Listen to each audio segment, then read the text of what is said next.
Dios los bendiga en esta mañana. Es un placer estar aquí de nuevo frente a ustedes. Y les quiero acordar que yo sé que el miércoles oramos y pedimos por Pepe, pero Pepe mañana en Puerto Rico va a atravesar una cirugía muy delicada en su corazón y pedimos que usted lo mantenga en oración mañana, especialmente para que los doctores puedan dar con el asunto y que todo salga bien en este procedimiento y que él tenga paz y tranquilidad hoy antes de este procedimiento. Amén. Si ven que los espejuelos míos se viran, es que, ¿sabe el refrán que dice que el perro me comió la tarea o la asignación? El perro me comió los espejuelos y tengo una pata menos. Así que si ve que los espejuelos se me viran en la cara, haga una señal allá o algo así para que entonces yo me esté al tanto y los pueda enderezar. El reemplazo llegó, pero la receta me la dañaron y tuve que regresarlos. Amén. Pero entonces esta mañana vamos a estar en el libro de Marcos. Seguimos con la serie a través de este evangelio. Y vamos a estar en el capítulo 3, los versículos 20 al 30. Los versículos 20 al 30. El título de la charla o el sermón de hoy es: una casa dividida no puede perdurar o no puede permanecer. Una casa dividida no puede permanecer. Entonces, vamos a leer el pasaje y dice así: Jesús llegó a una casa y la multitud se juntó de nuevo, a tal punto que ellos ni siquiera podían comer. Cuando sus parientes oyeron esto, fueron para hacerse cargo de él, porque decían: está fuera de sí. Y los escribas que habían descendido de Jerusalén decían: tiene a Beelzebub y expulsa a los demonios por medio del príncipe de los demonios. Llamándolos junto a él, Jesús les hablaba en parábolas. ¿Cómo puede Satanás expulsar a Satanás? Si un reino está dividido contra sí, ese reino no puede perdurar. Si una casa está dividida contra sí misma, esa casa no podrá permanecer. Y si Satanás se ha levantado contra sí mismo y está dividido, no puede permanecer, sino que ha llegado su fin. Pero nadie puede entrar en la casa de un hombre fuerte y saquear sus bienes si primero no lo ata. Entonces podrá saquear su casa. En verdad les digo que todos los pecados serán perdonados a los hijos de los hombres y las blasfemias con que blasfemen. Pero cualquiera que blasfeme contra el Espíritu Santo no tiene jamás perdón, sino que es culpable de pecado eterno, porque decían: tiene un espíritu inmundo. Oramos. Gracias, Señor, por tu palabra. Gracias, Señor, por este momento donde una vez más nos reunimos como cuerpo, como iglesia, para aprender algo nuevo de tu palabra, para arreglar nuestras cuentas contigo, para principalmente adorar y glorificar tu nombre por quien tú eres en nuestras vidas y lo que has hecho en nuestras vidas.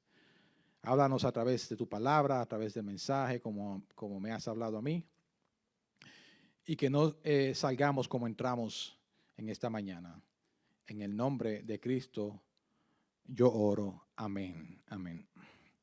Para entender este pasaje que acabamos de leer aquí en Marcos, habría que ir a los evangelios de Mateo, el capítulo 12, y Lucas, el capítulo 11. Ahí se explica con detalle qué fue lo que estaba sucediendo. Marcos, como hemos escuchado el pastor Víctor anteriormente en esta serie, es un poco más breve, conciso y va directo en su mensaje y en lo que él escribió en su evangelio.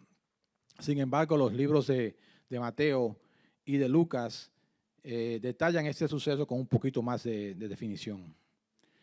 La antesala que está sucediendo aquí en la narración de Marcos es que Jesús había tenido un encuentro con un hombre endemoniado, y a la misma vez este hombre era mudo. Y eso era lo que estaba sucediendo en este instante.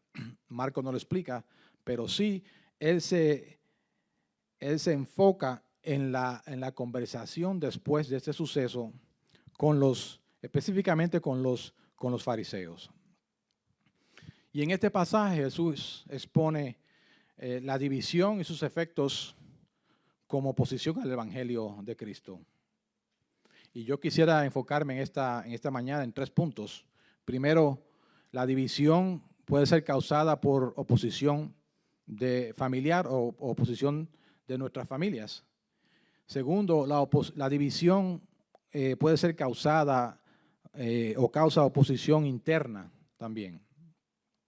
Y por último, quisiera hablar un poquito de por qué Jesús critica tan severamente y fuertemente y enjuicia a los fariseos en ese preciso momento.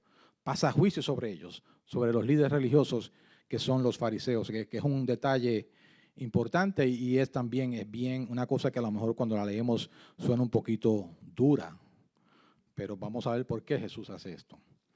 Así que mi primer punto que quiero hablar es la división causada por nuestros familiares o por nuestras familias. Para Jesús esta división o este primer aspecto es de índole íntima para él. Esta división es demostrada por el autor en la posición de los familiares y amigos de Jesús. Lo podemos ver en el capítulo 21 cuando Marcos dice, cuando sus parientes oyeron esto fueron para hacerse cargo de él, porque decían está fuera de sí. En otras versiones en otras versiones de la Biblia o bíblicas dice, cuando los suyos, y en la Biblia de inglés dice su familia, his family, oyeron esto. Esto de entender que el mismo Jesús tenía oposición de parte de sus seres queridos. El relato bíblico no nos dice si estas personas quiénes eran, pero sí nos da la indicación de que pudiera haber sido hermanos, tíos, primos, no dice. Lo que dice sí que eran parientes, eran suyos, eran su familia. Sin embargo, Jesús en este momento específico nos da a entender este aspecto. Y lo importante de este versículo es que dicen que ellos creían, estos familiares de Jesús creían que Jesús estaba loco. ¿Ok? Sí, porque esa palabra, esas frases ahí, esas palabritas dicen, porque decían está fuera de sí. Cuando tú le dices a una persona está fuera de sí, es que esa persona no está en sus cabales. Usted está implicando o diciendo esa persona tiene un tornillo suelto. Entonces esto es lo que decían de Jesús. Este señor tiene un tornillo, este primo de nosotros, este sobrino de nosotros tiene un tornillo suelto, está fuera de sí, está loco. Y todo porque Jesús había sanado a un hombre endemoniado. No solamente le había sacado el demonio, sino que también le curó su impedimento del habla. A pesar de que Jesús venía haciendo ya milagros en la región, atestiguando su poder y deidad, a pesar de que sus familiares, habían escuchado en el templo las historias del Mesías y los prodigios que este Mesías iba a hacer, ellos decidieron no creerle y tildaron a Jesús de loco. Tal vez uno de los desánimos más que nos hieren a nosotros como personas es cuando estas críticas vienen de familiares y de personas que están allegadas a nosotros. Eso duele un poquito más porque viene de personas que deberían de saber un poco mejor acerca de nosotros. Me imagino que Jesús se sintió de esa manera cuando escuchó esta crítica de sus familiares, que pensaban que él estaba de esa manera. Sin embargo, Cristo mismo nos advierte más adelante en el libro de Mateo que esta situación se iba a dar y era una posibilidad que se fuera a dar cuando uno sigue al Señor, cuando seguimos al Señor en nuestras vidas. Mateo 10:36 dice, y los enemigos del hombre serán los de su casa. Y los enemigos del hombre serán los de su casa. Esto quiere decir que pudiera ser que esta oposición venga directamente de nuestros familiares, como vimos aquí, o esta oposición pudiera venir de tus compueblanos o ciudadanos, como Jesús también lo experimentó. Por eso la Biblia nos dice que a los suyos vino y los suyos lo rechazaron. Había oposición, no aceptaban el mensaje del Señor. Así que había oposición tanto de parte de la familia como también de parte del pueblo. Entonces, ¿qué quiere decir estas palabras de que los enemigos del hombre serán los de su casa? Porque suena un poquito fuerte, ¿verdad? Lo que significa es que seguir a Cristo va a causar división dentro de nuestras propias familias. Muchas de las personas cercanas a nosotros no van a aceptar la decisión que usted toma de seguir al Señor. Esto va a causar fricción, va a causar que ellos no estén de acuerdo con su decisión. A pesar de que a lo mejor estas personas vieron un cambio drástico de cómo usted era y cómo es ahora. A lo mejor usted era una persona que tenía problemas con el alcohol, pero ahora usted está en los caminos del Señor y usted es una persona que ya no tiene ese problema. A lo mejor era una persona que se pasaba peleando y lo ven como una persona que está en paz, que tiene paz. Y hay diferentes problemas que el Señor transforma cuando nosotros llegamos a sus caminos. Pero a pesar de esa transformación, y ven la transformación que Dios ha hecho en nosotros, muchos de nuestros familiares no aceptan que usted siga al Señor. Porque a lo mejor eso no es la tradición de la familia. La familia tiene una tradición religiosa diferente. ¿Ok? Pero la cuestión es que esto no debe ser impedimento para nosotros de seguir al Señor. Como pudimos ver en el versículo 21, el mismo Jesús experimentó este rechazo de su familia. Él entiende la situación si usted se encontrase en una situación como esta. Y si usted se encontrase en una situación como esta, no estamos solos en esa situación. Cristo es un poquito más directo en cuanto a esta situación, en cuanto encontramos oposición en la familia y estas familias o familiares tratan de impedir o estorbar nuestra relación con Él. Porque nada debe de impedir nuestra relación con Dios. Y Él es bien directo en cuanto a esto. Y Él dice en Mateo 10 lo siguiente: el que ama a su padre o a su madre más que a mí, no es digno de mí. El que ama a su hijo o a hija más digna o a su hija más que a mí, no es digno de mí. Y el que no toma su cruz y sigue en pos de mí, no es digno de mí. Entonces, ¿qué significan estas palabras? Suenan fuertes, suenan un poquito tajantes de parte del Señor. Pero hay un propósito detrás de esas palabras. Lo que Cristo estaba estableciendo aquí es que nuestro compromiso con Él es primero, a pesar de las oposiciones, a pesar de las influencias que puedan surgir de nuestros seres queridos. El Señor nos dice en una ocasión, o les dice a los discípulos, el primer mandamiento: amarás a Dios sobre todas las cosas. Uno tiene que tener siempre eso en mente. Cuando cambiamos la posición de amar a Dios primeramente y ponemos otras cosas, en este caso estamos hablando de la familia, estamos invirtiendo el orden bíblico, el orden divino de cómo deberían de ser las cosas. Y cuando eso sucede, especialmente a nosotros los cristianos, las cosas no nos van a ir bien, porque nosotros debemos saber mejor.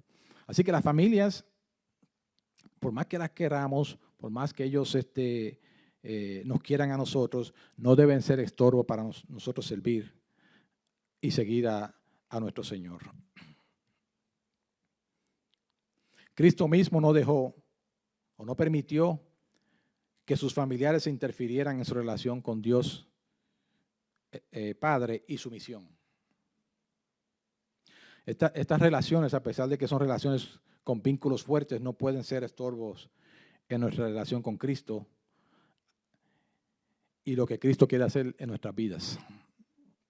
Nuestro sentir debe ser el sentir del apóstol Pablo, allá cuando él escribe en el libro de los Romanos, y dice así en cuanto a este sentir. Y Pablo dice, ¿quién nos separará del amor de Cristo? ¿Tribulación, o angustia, o persecución, o hambre, o desnudez, o peligro, o espada? Como está escrito, por causa de ti somos muertos todo el tiempo, somos contados como ovejas de matadero. Antes, en todas estas cosas somos más que vencedores, por medio de aquel que nos amó. Por lo cual estoy seguro que ni la muerte, ni la vida, ni ángeles, ni principales, ni potestades, ni lo presente, ni lo porvenir, ni lo alto, ni lo profundo, ni ninguna otra cosa creada nos podrá separar del amor de Cristo, que es el amor de Dios que es en Cristo nuestro Señor. Amén.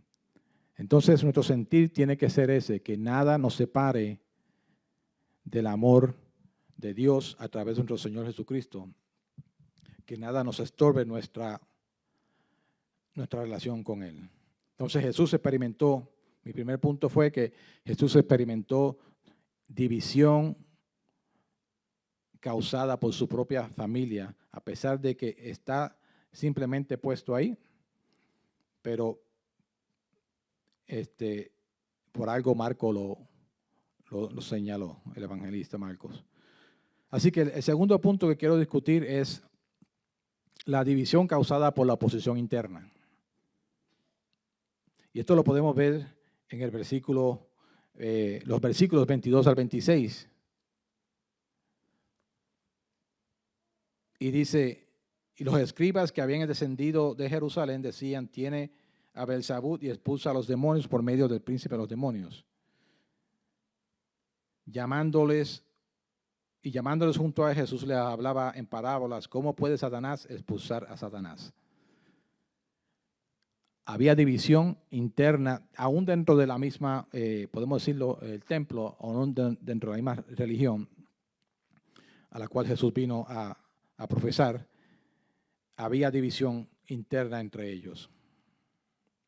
Y estos factores internos están representados por los fariseos. En estos versículos Jesús establece que un reino o casa dividida en su pensamiento, creencias y fe no puede perdurar, no puede permanecer. Donde no hay unidad, acuerdo y armonía, va a haber división, disensión y caos. Donde no hay unidad, acuerdo y armonía, va a haber división, disensión y caos.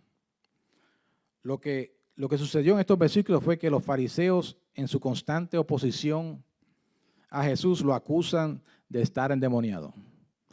Fíjense estos dos parámetros. Sus familiares lo acusan de estar loco. Y ahora los fariseos, los religiosos, lo acusan de estar endemoniado. Dos calumnias bastante serias. En esta ocasión, en este versículo 22, la ceguera espiritual y la dureza de sus corazones, de los fariseos, los habían llevado a difamar el carácter de Jesús de una manera vil y cruel. Acusar al Hijo de Dios de trabajar para el mismo Satanás. Los fariseos pasaron a ser como el faraón que obstinadamente se negó a dejar ir al pueblo hebreo a salir al pueblo hebreo de Egipto. El corazón de Faraón, a pesar de presenciar las maravillas y los milagros que Dios hizo a través de Moisés, se negó rotundamente, obstinadamente, inflexiblemente a aceptar las demandas de Dios y dejar ir al pueblo de Israel, al pueblo hebreo, al desierto. Y los fariseos se parecen a este faraón en estos momentos. El relato bíblico nos revela que su corazón se endureció al punto que no había oportunidad de retractarse. Al faraón le sucedió esto. Su corazón se endureció por su obstinación, que no había oportunidad ya en ese corazón de arrepentimiento y de regresar y de recapacitar. Y la Biblia nos dice que su corazón se endureció. Y de la misma manera estos fariseos, aún teniendo el conocimiento profético del Mesías a través de los profetas del Antiguo Testamento, fueron y también haber presenciado los milagros y maravillas que Jesús hizo en la región, también por su obstinación, incredulidad y total rechazo a las palabras y el evangelio de Jesús, causaron que sus corazones se endurecieran. Jesús no podía pasar por alto tan seria acusación sin defenderse y corregir a sus acusadores. Él tenía que tratar con esta acusación, con esta crítica. Así que Jesús procede a explicar lo contraproducente que era esta acusación. La acusación no era solamente contraproducente, sino también absurda. Porque si hay división, desacuerdo en una organización, gobierno, relación, amistad o matrimonio, no pueden funcionar. Esas instituciones no pueden funcionar si hay división. Los resultados de estas condiciones son eventualmente rotura y separación. Eso es lo que causa la división. Este hecho lo hemos visto a través de la historia humana, el hecho de la división. Y hemos visto cómo imperios y gobiernos han caído a través de la historia porque sus propios ciudadanos no están de acuerdo, están divididos dentro de sí mismos. Y han caído imperios muy grandes en la historia humana por esta división y por no estar de acuerdo los unos con los otros. Inclusive el pueblo de Israel experimentó esta división. Y el pueblo y el reino fue dividido porque no estaban todos de acuerdo. Y el reino se dividió en dos reinos. El reino del norte, que fue Samaria, y el reino del sur, que fue Judá. Porque sus propios ciudadanos no estaban de acuerdo. Y ahí es que vienen 10 tribus para el norte y 2 tribus para el sur. Y el reino se separa. Y todo porque no había división, no había unidad. En una escala más pequeña, en un hogar o matrimonio, esto tampoco puede funcionar si no hay unión y armonía entre los cónyuges. Esto lo podemos ver en el versículo 25. Y dice, si una casa está dividida contra sí misma, esa casa no podrá permanecer. Esa casa no va a poder funcionar de acuerdo al diseño que Dios creó esa institución del matrimonio. La disconformidad de pensamientos en un hogar va a tener las mismas consecuencias que un reino o un gobierno dividido. Los resultados de este hecho, sin importar el nivel organizacional a que nosotros nos referimos, sea a nivel de gobierno, sea un matrimonio, sea una amistad, van a tener los mismos resultados cuando hay división. La división va a causar caos y va a causar pérdidas para todos.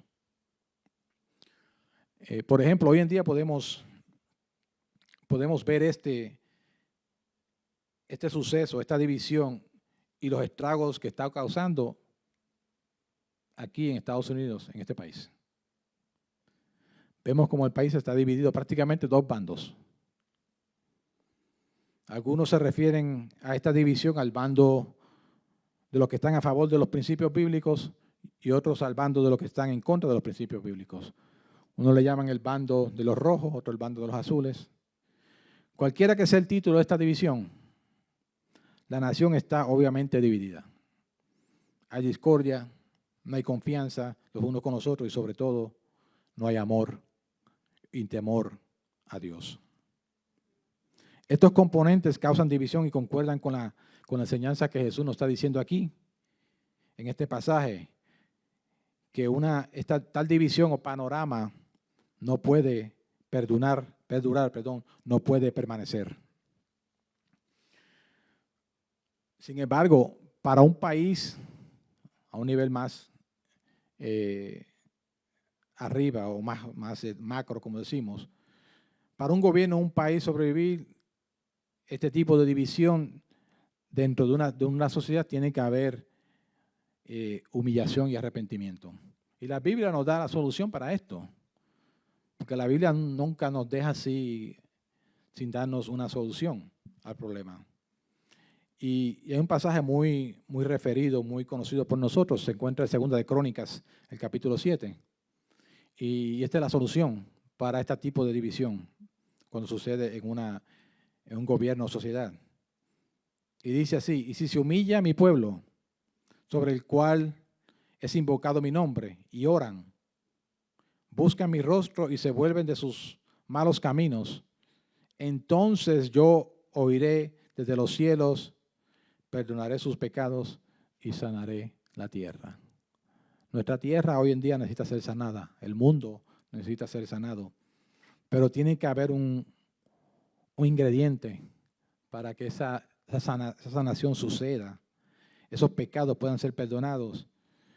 Y el pasaje nos los indica aquí, que es que tiene que haber humillación, tiene que haber reconocimiento de que estamos mal y que vamos en una ruta mala. Y eso es lo que tiene que suceder para que Dios pueda transformar a una nación completa. A veces las soluciones para nuestros males son tan obvias y simples, pero no queremos aceptarlas y preferimos el caos y la división sobre la paz y la unidad con Dios. Y lo que Dios solamente está pidiendo de nosotros, de los pueblos, es que nos volvamos a Él, que nos regresemos a Él. Y entonces Él sanará la tierra, sanará nuestros pecados. Así que el segundo punto que les traje en esta mañana fue que la división puede ser causada por oposición interna, por los miembros internos de una organización, pueblo, por los miembros de un matrimonio, puede ser causada también. Y por último, quisiera tocar un poco lo que dice el pasaje acerca del pecado imperdonable y contestar dentro de lo que mejor pueda por qué Jesús critica y sobre todo por qué enjuicia a los fariseos en ese momento. Él pasa a juicio sobre ellos, a ese grupo de personas específicamente. Tal vez el error más grande que estos fariseos cometieron en sus vidas fue acusar a Jesús que estaba endemoniado. A lo mejor pudieran haber dicho que Jesús era mentiroso, pudieron haber dicho un montón de otras calumnias, pero al ellos declarar que Jesús estaba endemoniado fue un error irreparable, fue un error grave para sus vidas. Respecto a esta situación, o acusación, Jesús declara lo siguiente en los versículos 28 y 29 y dice: en verdad les digo que todos los pecados serán perdonados a los hijos de los hombres y las blasfemias con que blasfemen. Pero cualquiera que blasfeme contra el Espíritu Santo no tiene jamás perdón, sino que es culpable de pecado eterno. Un pecado eterno, un pecado para siempre, para toda la vida, en esta vida y en la espiritual. Así que Jesús, en este versículo 29, les deja saber la razón por la cual mencioné que los fariseos cometieron un error grave en sus vidas. La acusación que Jesús estaba endemoniado implica la resistencia total de ellos hacia la obra del Espíritu Santo. La función del Espíritu Santo, como muchos sabemos, la función del Espíritu Santo es revelar la verdad de Dios. Los fariseos tenían todas las evidencias de los profetas del Antiguo Testamento. Conocían los prodigios de Jesús. Conocían las profecías que Jesús venía, que el Mesías venía. Y ahora tenían la revelación del Espíritu Santo revelándoles que Jesús era el Hijo de Dios. Pero aún así decidieron rechazarlo. Jesús estaba frente a ellos. Vieron todos los milagros que él estaba haciendo. Conocían la profecía, pero decidieron rechazarlo y acusarlo, encima de todo, de que estaba endemoniado. Al rechazar la obra del Espíritu Santo y no reconocer su carácter revelador de la verdad de Dios, los fariseos habían alcanzado un estado de endurecimiento donde ya la verdad no penetraba sus corazones. Y ahora era imposible el arrepentimiento. A veces el corazón humano puede llegar a ese punto donde el corazón se endurece y es imposible que la verdad penetre porque nosotros no hemos tomado esa decisión y vimos dos casos, Faraón y ahora estamos viendo los fariseos, donde esa condición puede llegar a la vida de una persona. Así que Jesús, entendiendo el endurecimiento total de sus corazones, pasó juicio sobre ellos. En ese mismo momento pasó juicio y declaró que esta acusación era un pecado eterno e imperdonable. Jesús, conociendo el corazón de ellos y su endurecimiento, lo sentenció en ese mismo momento a todos los fariseos que estaban en ese instante ahí. Entonces la pregunta es, ¿por qué era un pecado eterno e imperdonable? El texto lo explica en el versículo 30. Cuando dicen, tiene un espíritu inmundo. Le estaban diciendo a Jesús, el Hijo de Dios, que lo que él estaba haciendo, los milagros que él estaba haciendo, lo que acababa de suceder con este hombre endemoniado y que a la misma vez le había curado de un impedimento de habla, le estaban diciendo que todo eso procedía de el mismo demonio. Y no solamente eso, con estas palabras esta gente estaban influenciando a los que estaban alrededor de Jesús. Estaban influenciando a la multitud que estaba alrededor de Jesús con estas mentiras, estas calumnias. Los fariseos deliberada, cruda y hostilmente rechazaron a Dios y su plan salvífico cuando le atribuyeron las obras que Jesús estaba haciendo a Satanás. Este suceso fue único en la historia y no se repite. Este suceso fue único y no se repite otra vez. ¿Por qué? Jesús ya no está presente físicamente entre nosotros haciendo milagros en la tierra como lo hizo frente a los fariseos. Por este hecho, la blasfemia del Antiguo Testamento, la blasfemia al Espíritu Santo que Jesús declara fue de manera precisa para ese momento solamente.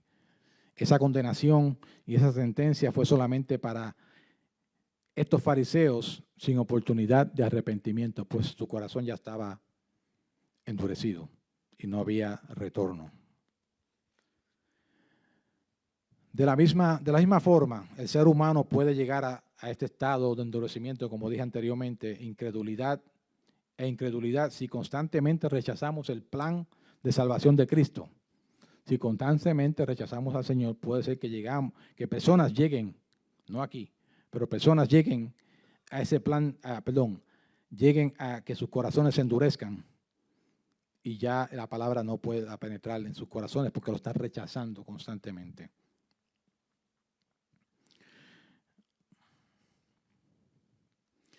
Segunda de Corintios 6:12 nos dice esto, que el tiempo preciso para salvación es cuando usted escucha la palabra.